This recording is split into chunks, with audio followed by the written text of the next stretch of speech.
SSC, bank, railway, TGT, PGT तथा अन्य प्रतियोगी परीक्षाओं का एग्जाम क्रैक करना चाहते हैं तो अभी उत्थान the rising YouTube educational channel को सब्सक्राइब करें और बेल आइकन दबाकर नोटिफिकेशन ऑन कर लें।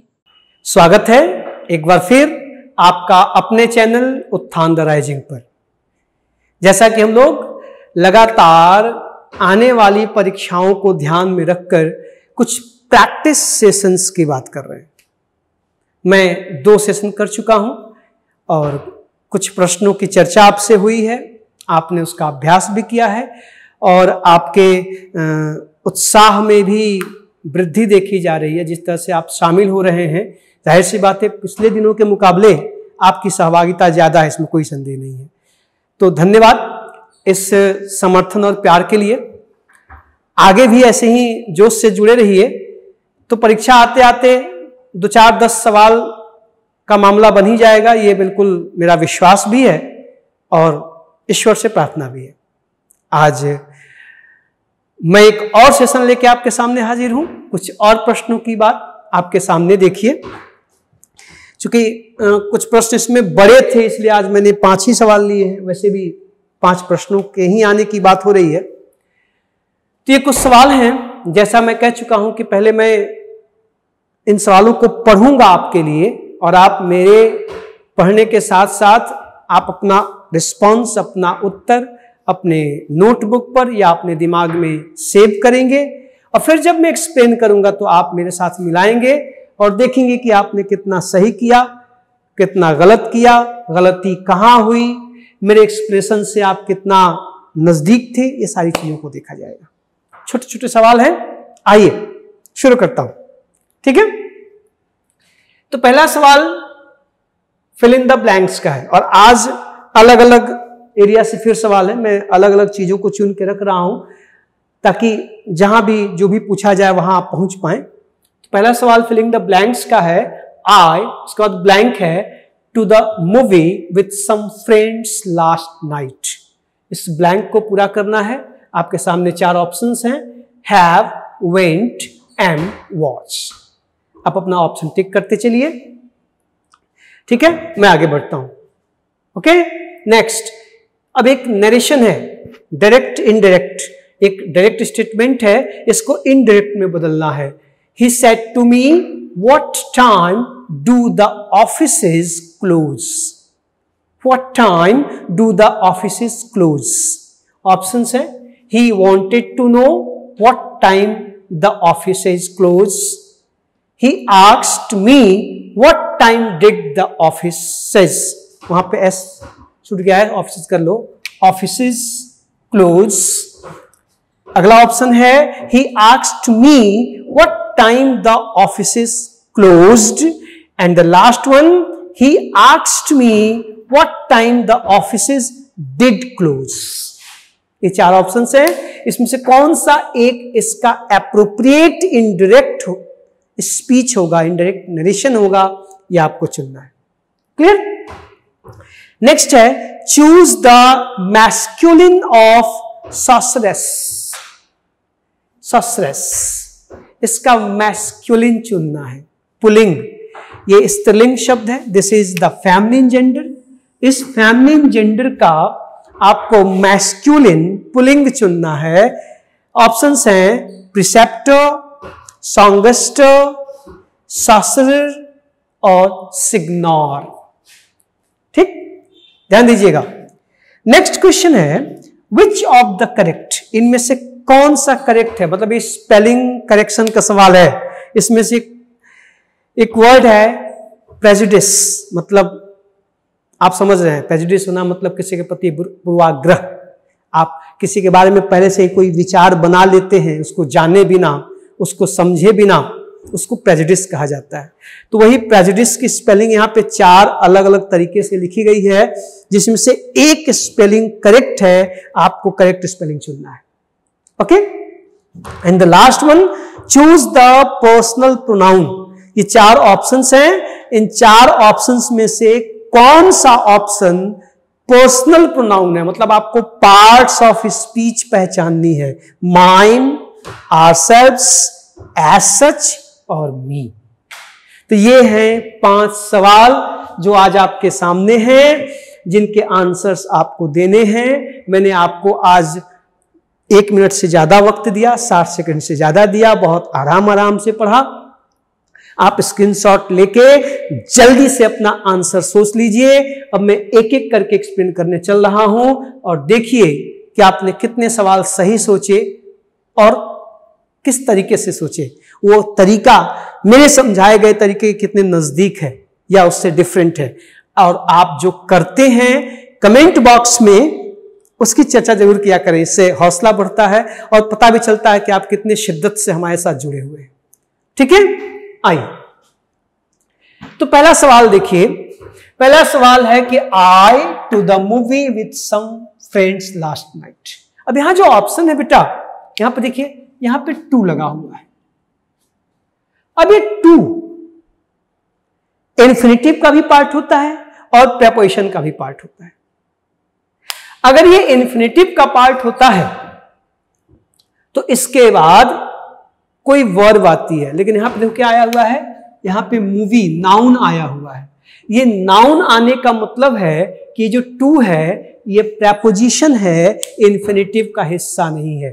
टू प्लस नाउन तो टू प्रेपोजिशन माना जाएगा, टू प्लस जेरेंड तो टू प्रेपोजिशन माना जाएगा, और to plus verb to go, to play, to read, to write तो वो इन्फिनिटिव का हिस्सा माना जाएगा।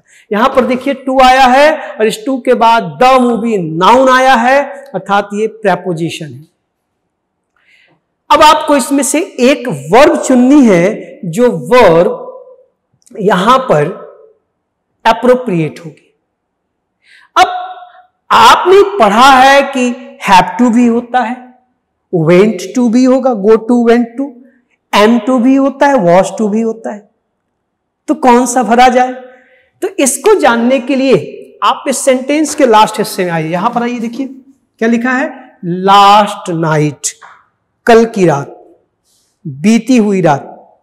अभी जो लास्ट नाइट है ये बीती हुई रात, अर्थात ये पास्ट की बात कर रहा है, ये प्रेजेंट की नहीं पास्ट की। कल रात मैं अपने कुछ मित्रों के साथ, या लड़की है तो अपनी सखियों के साथ सिनेमा देखने गई थी या गया था। पहुंचा आप तक मैं, अर्थात ये पास्ट की बात हो रही है। तो इस कंडीशन में बेटा ये हैव कैंसिल और ये एम भी कैंसिल। पहले क्वेश्चंस को सोचना शुरू करो, लॉजिकल है बिल्कुल। वो लास्ट नाइट बता रहा है कि इसमें से ये दो ऑप्शंस पहले ही गायब, ना आप यहां एम का प्रयोग कर सकते हैं, नहीं आप यहां हैव का प्रयोग कर सकते हैं। क्यों? क्योंकि ये प्रेजेंट की क्रियाएं हैं, एम और हैव, हमें पास्ट चाहिए। अब बचा क्या, वेंट और वॉज, ये दोनों पास्ट की क्रियाएं हैं, इनमें से कोई एक चुनना है।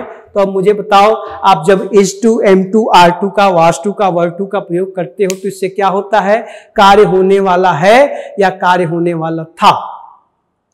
ठीक है, आई वॉज टू गो, मैं जाने वाला था, और आई एम टू गो, मैं जाने वाला हूं।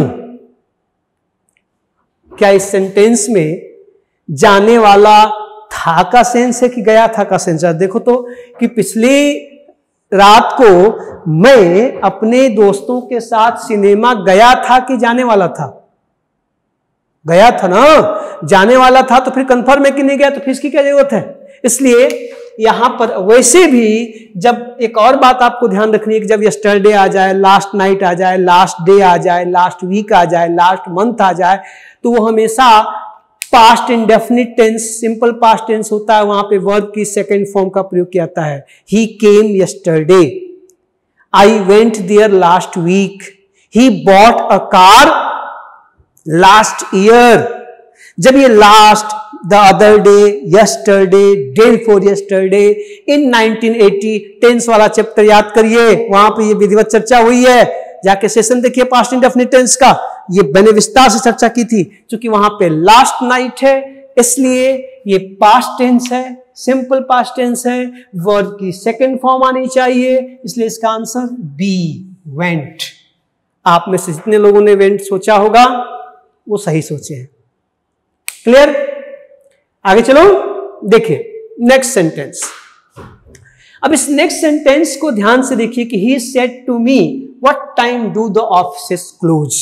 तो पहले इसके आपको पता है कि जब रिपोर्टिंग वर्ब पास्ट टेंस में होता है तो रिपोर्टेड स्पीच के टेंस में परिवर्तन होता है। यहां पर सेड आया है अर्थात ये पास्ट टेंस है, क्लियर है, अर्थात इसके टेंस में बदलाव होगा ना। अब जरा ध्यान से देखिए तो what time do the offices close, ये किस टेंस में है? प्रेजेंट इंडेफिनिट टेंस में। किस में है? प्रेजेंट इंडेफिनिट टेंस में। और आपको पता है कि जब रिपोर्टिंग वर्ब पास्ट टेंस में होती है वहां पे सेड होता है तो रिपोर्टेड स्पीच का जो स्टेटमेंट होता है वो अपने कॉरेस्पॉन्डिंग टेंस में बदल जाता है, अर्थात प्रेजेंट इंडेफिनिट का पास्ट इंडेफिनिट, प्रेजेंट कॉन्टिन्यूअस का पास्ट कॉन्टिन्यूअस, प्रेजेंट परफेक्ट का पास्ट परफेक्ट ना, विल का वुड, शैल का शुड, कैन का कुड। याद आया? क्लियर? तो इसका टेंस बदलेगा, ये पास्ट में जाएगा। अच्छा जी, अब जरा एक चीज और ध्यान रखिए कि ये सेंटेंस व्हाट से शुरू हुआ है, अर्थात ये एक इंटरोगेटिव सेंटेंस है। तो इंटरोगेटिव सेंटेंस के बनाने के लिए आपको क्या तरीका बताया गया है, या नहीं पढ़े हैं तो बताया जाएगा, वैसे आप हाई स्कूल इंटर में पढ़े होंगे कि अगर वहां पे कोई ऑक्सिलरी वर्ब से इंटरोगेटिव सेंटेंस शुरू हुआ हो, डू से, डज से, हैज से, हैव से, इज से, एम से, आर से, वॉज से, कैन से, कुड से, मे से, माइट से, तो हम इफ या वेदर का प्रयोग करते हैं। लेकिन अगर वो किसी WH वर्ड से शुरू हुआ हो, व्हाट, व्हेन, वेयर, हाउ, तो हम उस व्हाट, व्हेन, हाउ, वेयर को ही कंजंक्शन के रूप में प्रयोग करते हैं। वो कंजंक्शन का कार्य करता है, वहां इफ या वेदर का प्रयोग नहीं होता। और रिपोर्टिंग वर्ब को आवश्यकता अनुसार कभी आस्क्ड में, कभी वांटेड टू में, कभी इंक्वायर्ड में बदल दिया जाता है, अलग अलग। ठीक है, तो अब जरा आइए इन नियमों के प्रकाश में इस सेंटेंस का आंसर चेक करें। तो अगर हम कल रिपोर्टिंग वर्ब की बात करें बेटा, तो ये ही वांटेड टू नो, ये भी सही रिपोर्टिंग वर्ब है। ही आस्क्ड मी, ये भी रिपोर्टिंग सही, ये आस्क्ड मी, इसमें से ये चारों के चारों रिपोर्टिंग वर्ब ठीक है, यहां कोई प्रॉब्लम नहीं है। फिर देखिए मैंने कहा कि जब WH वर्ड होता है तो वहां पे इफ या वेदर का प्रयोग नहीं होता। तो देखिए इस ऑप्शन में भी व्हाट से शुरू हुआ है, ठीक है, यहां भी व्हाट से शुरू हुआ है, ठीक है, ये भी व्हाट से, ठीक है, ये भी व्हाट से, ठीक है। तो अगर हम ऑप्शंस की बात करें तो चारों ऑप्शन यहां तक बिल्कुल ठीक है, कोई प्रॉब्लम नहीं है। इसके आगे अब ध्यान दीजिए, ये सेंटेंस किसमें है? प्रेजेंट इंडेफिनिट में। पास्ट इंडेफिनिट में जाना चाहिए ना? क्या ये पास्ट इंडेफिनिट में गया है? What time the offices close, present में ही रह गया ना, अर्थात ये ऑप्शन गायब। अब 3 बचे हैं, 3 में देखो यहां भी डिड आया है, यहां भी डिड आया है, और यहां पे क्लोज्ड आया है, अर्थात ये तीनों के तीनों ऑप्शन पास्ट में हैं। इनमें से कोई एक आपका आंसर होगा। पहला वाला मैदान से बाहर है क्योंकि वहां क्लोज है, प्रेजेंट में है। अब यहां पर तीनों में से पहले ये ऑप्शन भी गड़बड़ है। क्यों गड़बड़ है? क्योंकि आप जब किसी इंटरोगेटिव सेंटेंस के प्रेजेंट इंडेफिनिट या पास्ट इंडेफिनिट के वाक्य को इनडायरेक्ट में बदलते हैं तो अगर वहां पे डू, डज, डिड के साथ नॉट का प्रयोग ना हुआ हो बेटा, तो हम डू, डज, डिड को गायब करके वर्ब की सेकेंड फॉर्म का प्रयोग करते हैं। आई रिपीट, आप किसी भी इंटरोगेटिव सेंटेंस को, चाहे वो सिंगल इंटरोगेटिव हो चाहे वो डबल इंटरोगेटिव हो, आप जब उसको इनडायरेक्ट में बदलते हैं तो वहां जो डू आया है, डज आया है, डिड आया है, अगर वो अकेले है अर्थात उसके साथ नॉट का प्रयोग नहीं हुआ है तो इनडायरेक्ट में बदलते समय डू, डज, डिड गायब हो जाएगा। आप कहोगे Mohan said to me do you want to go, तो आप कहोगे Mohan asked me if I wanted to go. देखिए डिड गायब, डू गायब हो गया। लेकिन अगर यह होता कि Mohan said to me do you not want to go, अब आप कहेंगे कि Mohan asked me if I did not want to go. देखो जब नॉट आया तो डू का डिड मैंने बनाया। अब पहले सेंटेंस में नॉट नहीं था तो डिड गायब होकर के वहां पे गो का वेंट हो गया। आस्क्ड मी इफ आई ना वांटेड टू गो, देखिए वहां पे पास्ट हो गया था, सेकंड फॉर्म चलाया था। क्लियर है? तो यहां पर देखिए इस हिसाब से चूंकि पास्ट टेंस में बदलेंगे तो क्या यहां पे नॉट आया है दोस्त?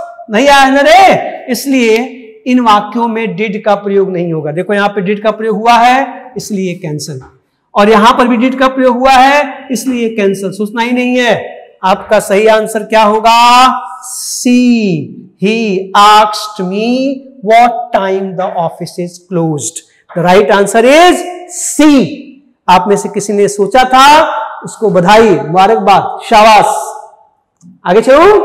अब देखिएगा, चूज द मैस्कुलिन ऑफ सॉसरेस। सॉसरेस मतलब होता है ऐसा व्यक्ति जिसके पास कुछ जादुई पावर होता है, मायावाई पावर होता है, खासकर जो स्पिरिट्स को, किसी आत्माओं को अपने बस में करके अपने जादू टोना का इस्तेमाल करते हैं, अपनी पावर का मिस यूज करते हैं। ऐसे लोगों को तो ये जादूगरनी कह लो, टोनाहीन कह लो। जो लोग जादू करते हैं, ओझाइती करते हैं, ओझाइन कह लो, जो भी कहना हो ना। ओझा होते हैं ना, सोखा ओझा होते हैं गांव में जो जादू टोना करते हैं, स्पिरिट्स को अपने बस में कर लेते हैं। तो ये स्त्रीलिंग शब्द है, जादूगरनी, मायावी। इसका पुल्लिंग तो जरा ऑप्शन देखो। पहला है प्रिसेप्टर, ये पुल्लिंग है। सॉन्गस्टर, ये भी पुल्लिंग है। सॉसरर, ये भी पुल्लिंग है। और सिग्नॉर, ये भी पुल्लिंग है।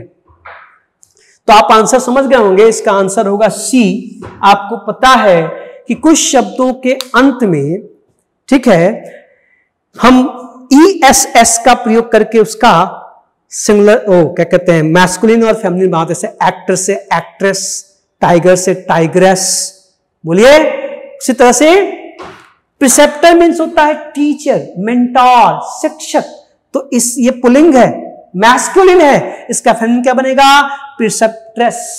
प्रिसेप्ट्रेस, इसमें ESS जोड़ दोगे, देखो यहां से ओ गायब हो जाएगा। PRECEPTRESS,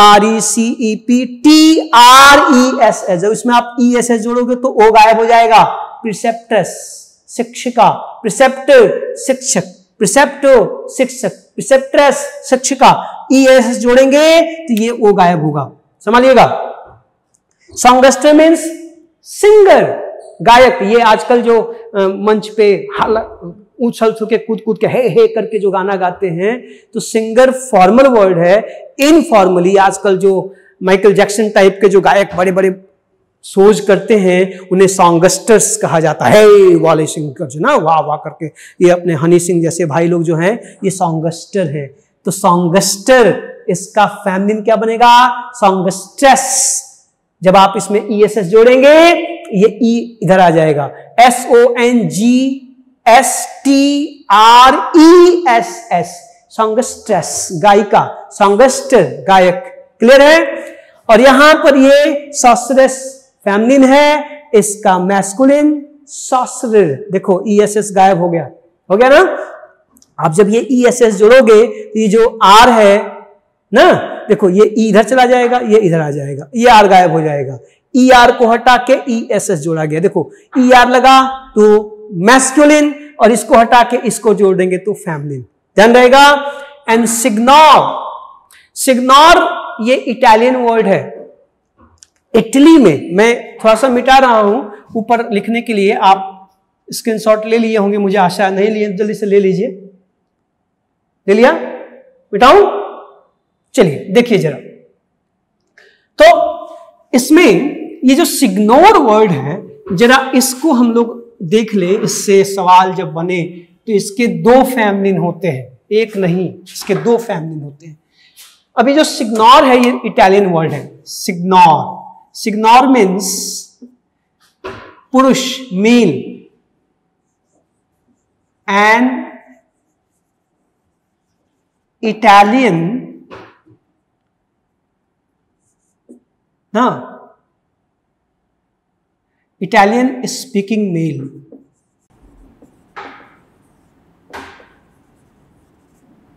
वह पुरुष जो इटली भाषा इटालियन बोलता हो उसे हम सिग्नोर कहते हैं। अब इस सिग्नोर का जब आप फेमिनिन बनाओगे बेटा तो एक बनेगा सिग्नोरा और एक बनेगा सिग्नोरिना। ध्यान से, सिग्नोरा सिग्नोरिना, SIGNORA SIGNORINA ना। Signora means a married woman who can speak Italian। समझ में आ गई बात? मतलब ऐसी स्त्री जो इटालियन भाषा जानती है और विवाहित है। और सिग्नोरिना मीन्स एन अनमैरिड, मेरे ख्याल से आप समझ गए होंगे, एन अनमैरिड वुमन। कौन woman? Who can speak Italian. Italian भाषा जानने वाली जो अविवाहित स्त्री होती है उसे सिग्नोरिना कहते हैं, सिग्नोरिना। और इटालियन भाषा जानने वाली जो विवाहित स्त्री होती है उसे सिग्नोरा कहते हैं। वो देखो वेस्टलैंड पेपर में पॉलिटिकल बात है, जब चर्चा उठी थी वो घोटाले की तो उसमें हल्ला मचा था सोनिया जी के नाम के बारे में, तो वहाँ शायद लिखा हुआ था सिग्नोरा गांधी। तो सिग्नोरा गांधी को लोगों ने श्रीमती गांधी समझा था और बवाल मचा था। खैर वो पॉलिटिकल बात है, वहाँ हम लोग को नहीं जाना है, राजनीति में सब चीज़ें मैं समझाने के लिए कह रहा हूँ कि वहाँ सिग्नोरा गांधी की चर्चा आई थी और बवाल मचा था कि उन्हीं का नाम है, क्योंकि इटालियन भाषा में श्रीमती के लिए सिग्नोरा का प्रयोग होता है और कुमारी के लिए सिग्नोरिना का, और दोनों का पुल्लिंग, जैसे हमारे यहाँ कुमार, कुमारी, श्रीमती ना, और मिस्टर, श्री। तो श्री की English signor, signor Shri, Signora Shrimati और सिग्नोरिना कुमारी। क्लियर? संभालिएगा इसका, यहां से मैस्कुलिन फेमिनिन के सवाल बने, संभालिएगा, आंसर सी होगा। क्लियर है ना? और नेक्स्ट क्वेश्चन पे आऊं। नेक्स्ट क्वेश्चन पे स्पष्ट हो रहा है ना? कोई समस्या नहीं है ना? अगर ज्यादा कंफ्यूजन हो तो कहिए मैं इसको मिटा दूं। चलिए मैं इसको मिटा ही दे रहा हूं ताकि आप थोड़ा सा साफ साफ क्वेश्चन पे अपने को फोकस कर पाए। ये सिग्नोर, सिग्नोरिना, ये सब संभाल लीजिएगा, मैं मिटा रहा हूं। अब देखिए जरा, जो नेक्स्ट क्वेश्चन है उस क्वेश्चन पे फोकस करिए। तो नेक्स्ट क्वेश्चन कहता है कि विच ऑफ द करेक्ट, आपको करेक्ट स्पेलिंग चुननी है।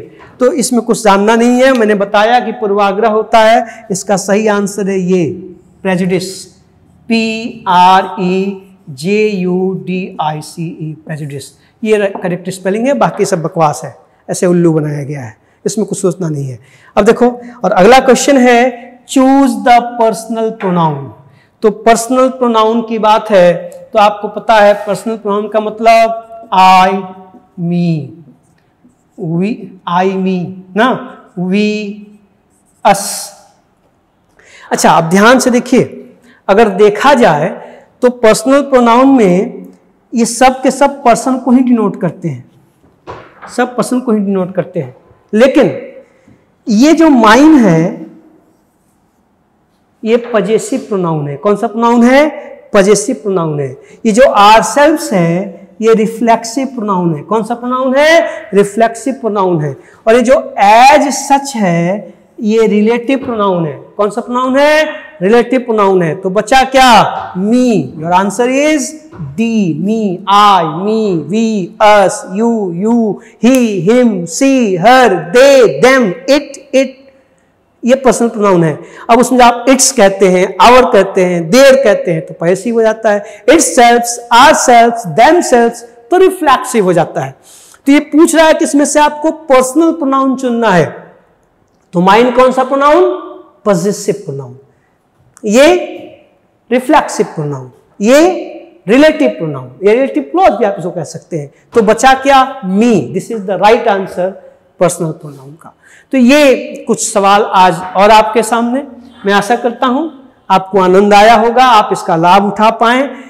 परीक्षाओं में 2-4 सवाल भी अगर यहां से मिल जाएं तो हम दोनों का सौभाग्य, मेरी मेहनत सफल होगी ऐसा मैं मानूंगा। आप सेशन दर सेशन देखते चलें, अपनी प्रतिक्रियाएं देते रहें। नेक्स्ट सेशन में कुछ और मजेदार सवाल लेकर, हो सका तो कुछ अन्य विषयों की कोशिश करता हूं आपके सामने हाजिर होऊंगा। मिलते हैं किसी और सेशन में किसी और बात के साथ। Thank you.